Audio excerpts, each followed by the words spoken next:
আসসালামু আলাইকুম সম্মানিত ভিউয়ার্স, কেমন আছেন সবাই? আসন্ন ফ্যামিলি কার্ড শুমারি 2026 কয়েকটা প্রশ্নের উত্তর নিয়ে আসলাম। প্রথম কথা হলো, যারা যেসব উপজেলায় রেজাল্ট দিয়েছে, যারা টিকেছেন, মেধা তালিকায় আছেন, তাদেরকে কংগ্রেচুলেশন। যারা রিজার্ভে আছেন তাদেরকে কংগ্রেচুলেশন। যারা অপেক্ষমান আছেন তাদেরকে কংগ্রেচুলেশন। রিজার্ভে যারা আছেন তারা ট্রেনিং পাবেন, কোথাও কোথাও অপেক্ষমান তালিকায় যারা আছে তারাও ট্রেনিং পাবেন, ট্রেনিং ভাতা পাবেন 3 দিনে 1200 টাকা। আর রিজার্ভ থেকে কিছু কিছু টানতে পারে, কারণ প্রত্যেক ওয়ার্ডে একজন করে নেওয়ার কথা থাকলেও বাস্তব বিবেচনায় অনেক ওয়ার্ড দেখা গেল 3000 ভোটার এমন ওয়ার্ড রয়েছে। সেই সব ওয়ার্ডগুলোতে অবশ্যই একজন দ্বারা সম্ভব না, আর কাজের পরিধি তো কম নয়। আর একটা বিষয়, শুমারের যে হাল রেজাল্ট নিয়ে, দেশের বিভিন্ন উপজেলা দেখলাম ইউএন অফিস ভাঙচুর, সমাজসেবা অফিস ভাঙচুর, সমাজসেবা অফিসে তালা, ইউএন অফিসে তালা। ঠিক আছে, মানে কি এক পরিস্থিতি শুরু হয়ে গেছে। ঠিক আছে, আগে একটা সময় ছিল 2020 সালের আগে, শুমারির জন্যে আমার দেখালো পরিসংখ্যান অফিস 10 জন লোক দরকার একটা ইউনিয়নে, চেয়ারম্যানকে বলা হতো আপনি 10 জন লোক দেন। এতে কি হতো, চেয়ারম্যানেরও দায়বদ্ধতা থাকতো যে আমি 10 জন লোক দিলাম, হ্যাঁ, তারা যেন ভালো কাজ করে।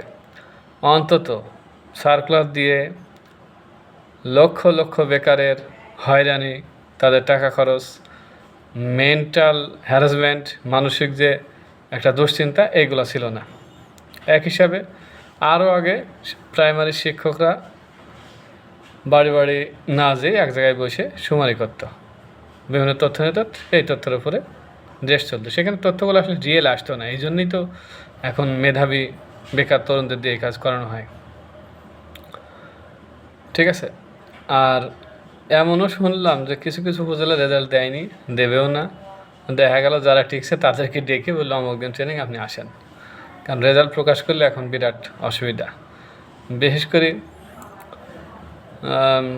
এই মোটামুটি আর বাংলাদেশ পরিসংখ্যান বোর্ডের নৌশুমারিত যারা টিকছেন তাদের 15, 16, 17 তারিখ ট্রেনিং।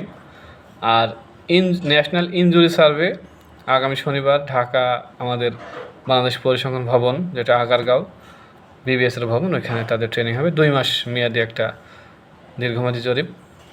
তবে সবারকে বলতে চাই যে পরিসংখ্যানের একটা কাজ যদি কেউ ভালোভাবে করে তাকে পরবর্তীতে ডাকা হয়, যদি খারাপ কেউ কাজ করে তার নামটা ক্রস দেওয়া হয়।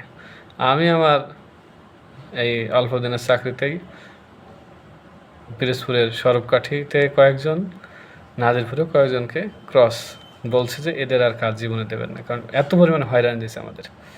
যাই হোক, শুমারি সফল হোক।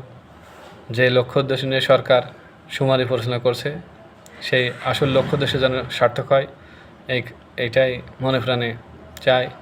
গরিব মানুষ, যারা প্রকৃতই গরিব মানুষ, তারা ফ্যামিলি কার্ডের আওতায় অন্তর্ভুক্ত হোক, এটাই প্রত্যাশা। সকলেই ভালো থাকবেন।